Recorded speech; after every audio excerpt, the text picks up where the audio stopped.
Are you stuck in the same old routine at work?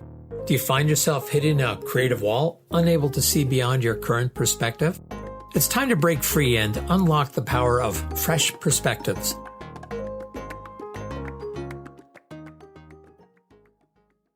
Well, welcome back. This is David Guthrow with yet another episode of Discover Fresh Perspectives.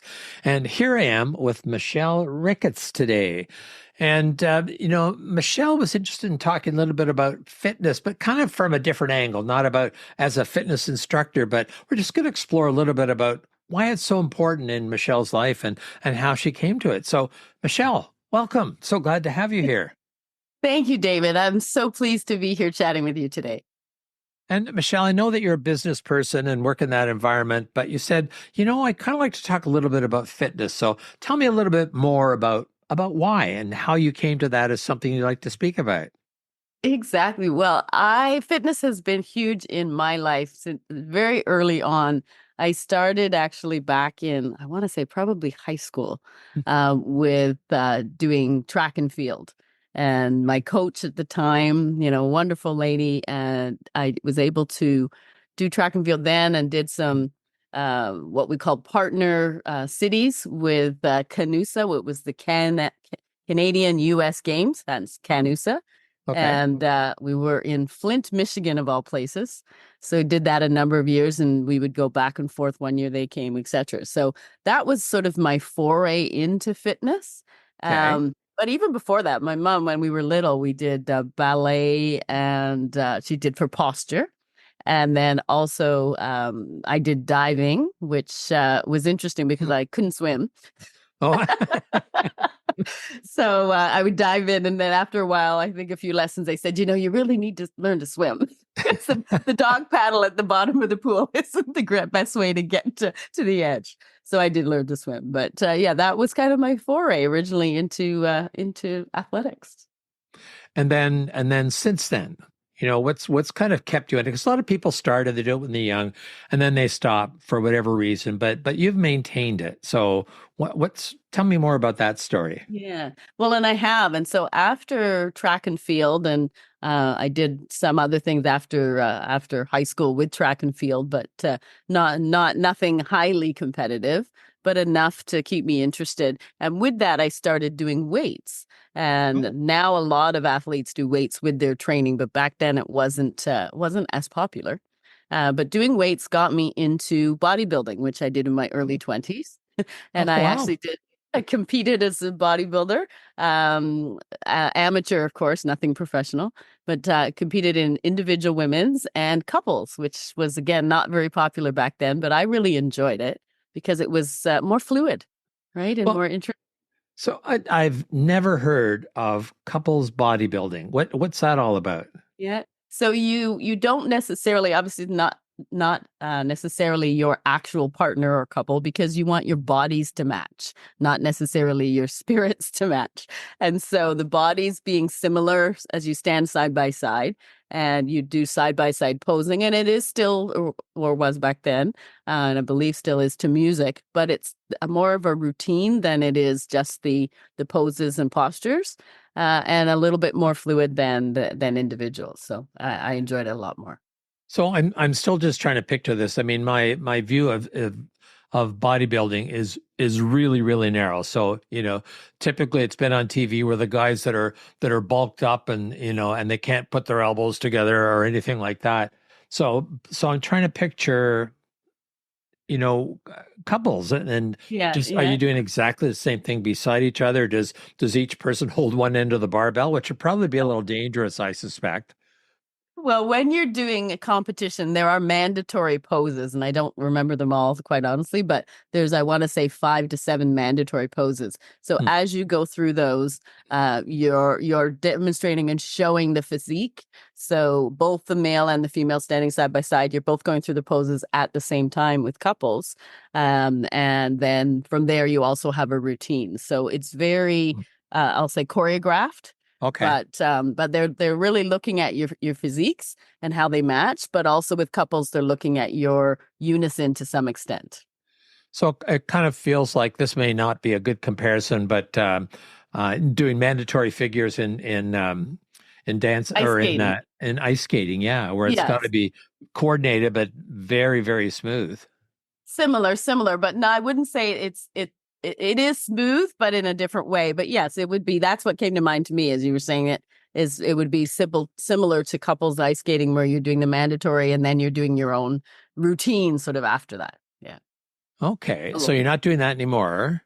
No, I did that a long time ago. So from there, it got me into weight training regularly. I mean, when I was competitive for 4 years, I actually did weights, every day. You're doing a couple of hours a day, kind of twice a day. And then there's the big diet when you're not really eating anything other than rice and bland potato and chicken breasts. And yeah, doing that for 4 years, I was quite over it by the time I was done, but it did provide me a great foundation for my fitness, and that's really what has kept me going throughout the years. And I did weights, full body workout, well, sorry, no, workouts, I'll say probably for about 30 plus years. And I would break up the body parts. So you typically are doing upper, lower, you're separating the days that you're doing that. You're focusing on different areas. And I did do that for most of my life.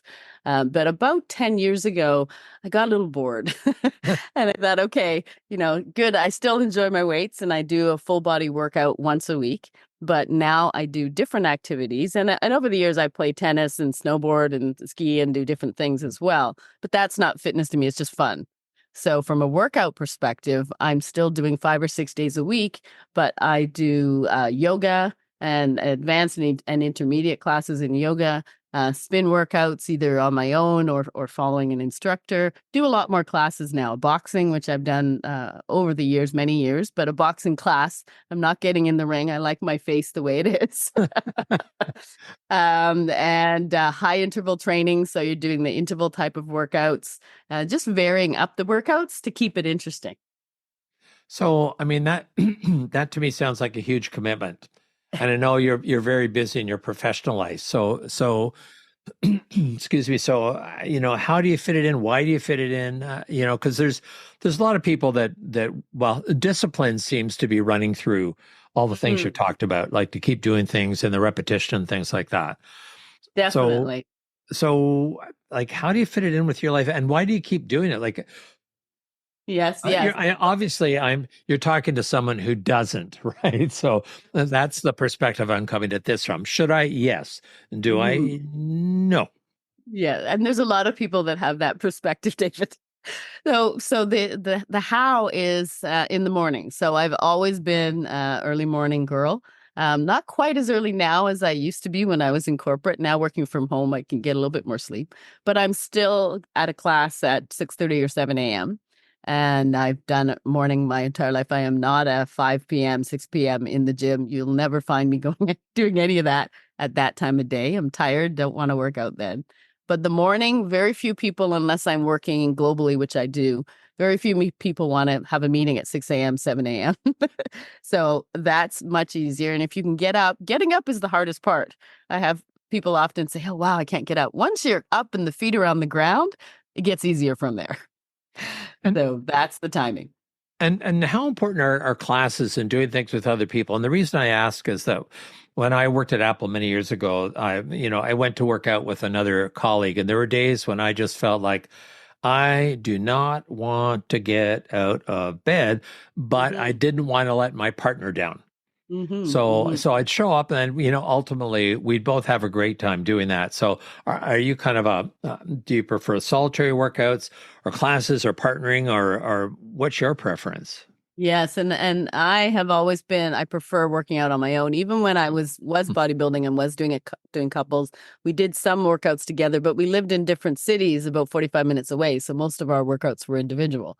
But it's always been my thing. But I know for a lot of people that buddy system works very, very well. And I always say when I'm speaking, I literally was speaking yesterday to Microsoft, and somebody asked me a question about exactly that.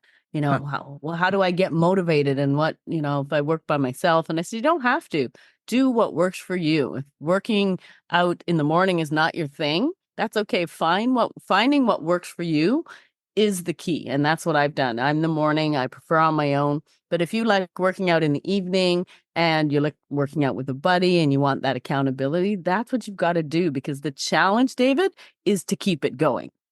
That's the big challenge.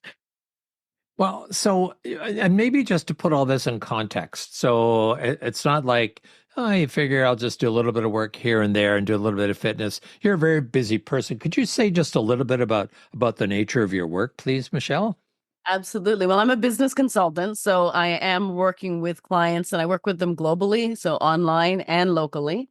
So that's what I'm doing through the day most of the time. Like yourself, I'm a speaker as well, so that comes into my daily routine. And when I'm speaking, I'm presenting to audiences that where my client is usually in the room, as well as I'm a chair for a group called Grow Your Biz. So that's I'm a peer-to-peer advisory chair, and I do chair and facilitate a group once a month, third Wednesday of the month. We're there for a couple of hours, so there's a lot going on. I do also integrate my brother's business with my work as well, so I'm meeting a lot of the time with him. So yeah, there's a lot going on. A lot But going on. one of the things, my brother, if you would ask him, he would call me the queen of calendar. And it is all about scheduling. And I like to say work-life integration. So being able to do that, and it is one of the things I do very well, is what allows me to sort of keep on track. And there is discipline involved, as you said. There's a lot of discipline there. But if you can do that and you have someone to sort of help you show you how to figure it all out, you can make it work. So it sounds like the integration is really, really important, that it's not just I have my work in my life and then fitness is something that you bolt onto. It's very much a part of who you are. Exactly. Yeah, it is absolutely a part of who I am. For me, not doing my workouts or not doing something in the morning. I literally, the mornings that I don't do a workout, and sometimes been on my schedule, I may not always be able to. And once in a while, I will decide I want to sleep in. But those days, I will often not be able to get to sleep at night Oh, because I haven't worked out in the morning. It's really interesting. So it does it I like the way I look as well. So there's a double whammy there. Helps me sleep. Love how I look. so and people won't be able to see you at the moment, but trust me, please trust me when I say this. You look fabulous, Michelle. And what Thank I you. Thank particularly appreciate is your energy in the conversation. I mean, that just kind of bursts forth. So now, when you work out, do you use music? I do not. So that's another difference as well. Like that, Oh, whether I'm at a gym or a center, wherever I am, and once in a while I do something at home as well using a video.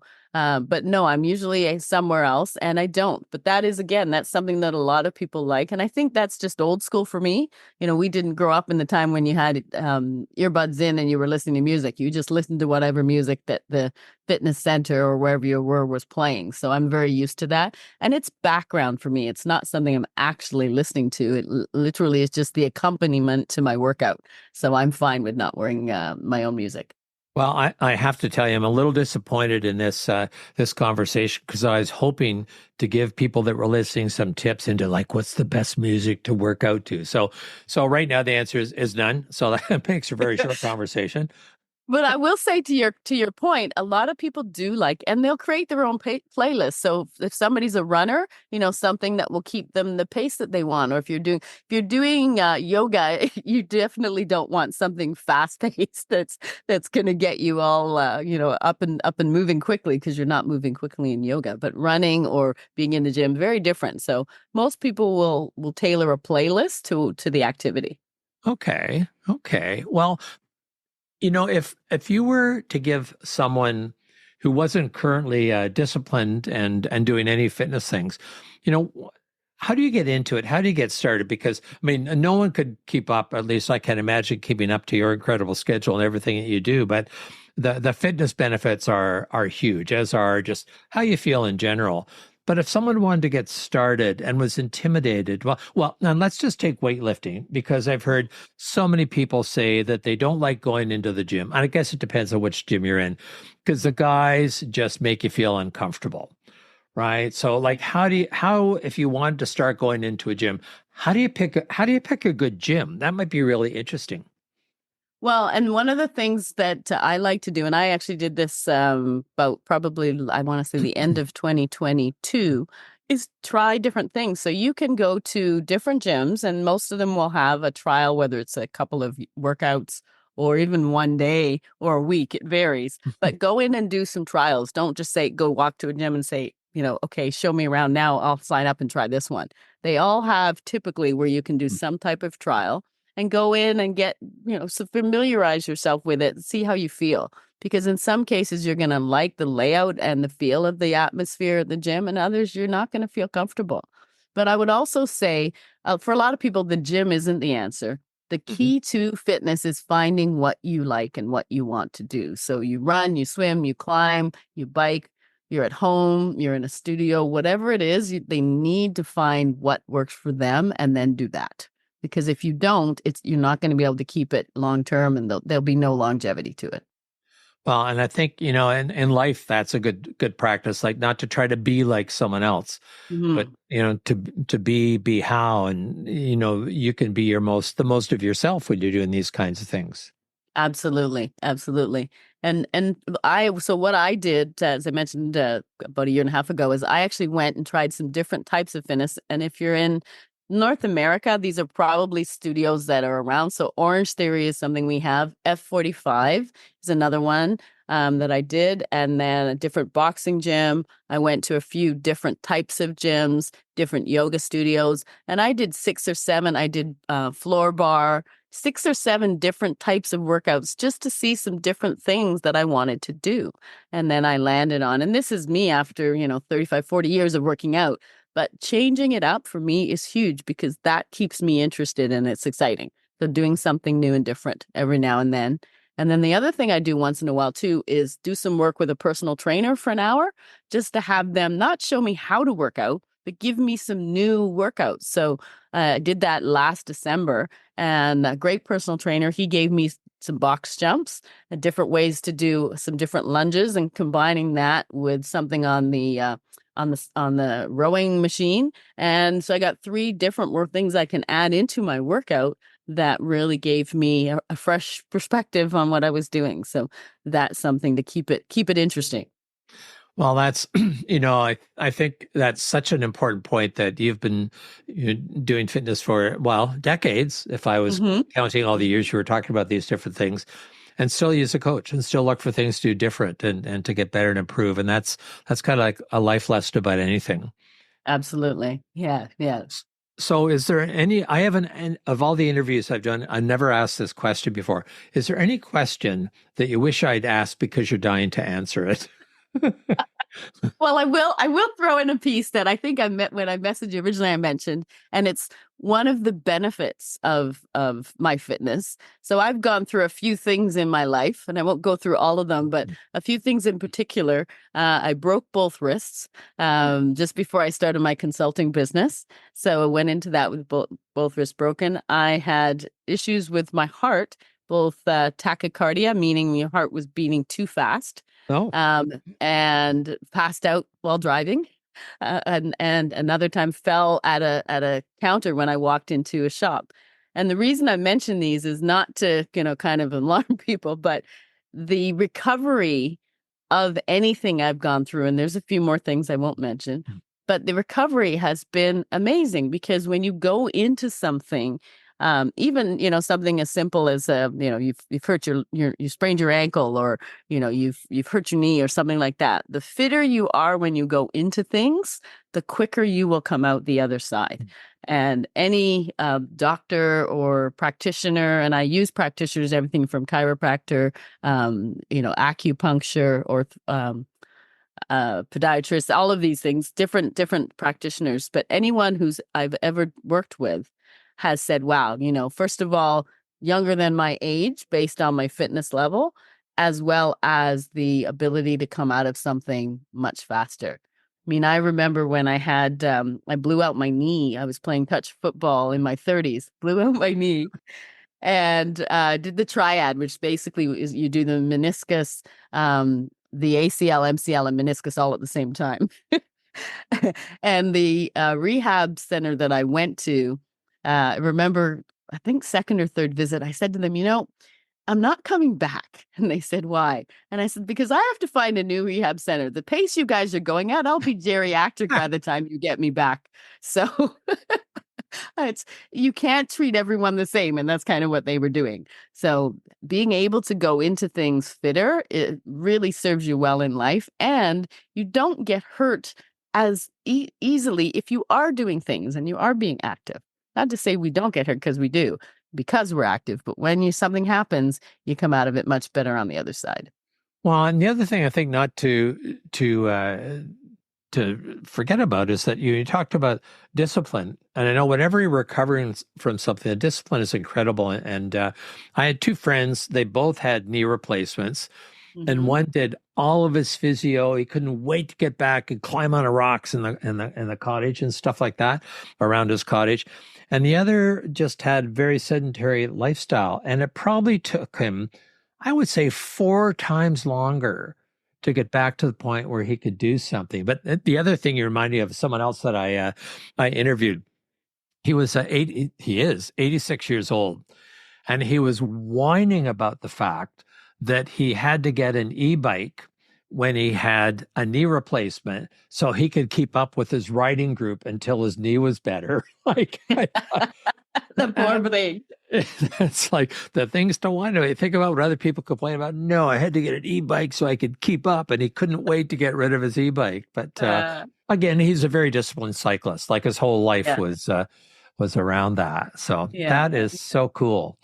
So, well, hopefully some people who are, continue to work out and be fit will take some more inspiration from this and keep on with it, especially when times get tough. And some that haven't thought about it before might say, you know what? I'm going to try something and do as you suggested, Michelle. Find something that you like and not try to take someone else's, pattern or program or things like that. And I'll give you one other tip. And this is something I mentioned the other day when I was speaking as well. If you take something so they find something that they like, and if they start with 30 to 35 minutes, 3 to 5 times a day for 10 to 12 weeks, that will give them a kickstart for the workout. Now, this is a great time, of the year when people are starting to do things again and looking for that goal or resolution. So that's a good thing from a fitness perspective to start. Or if you're doing something like me, but you're getting kind of bored of it, then kickstart it, do something new, and maybe do a little more than 30 to 30 minutes, but just find something new and start with that again. And those are ways that you can really add something new to the workout.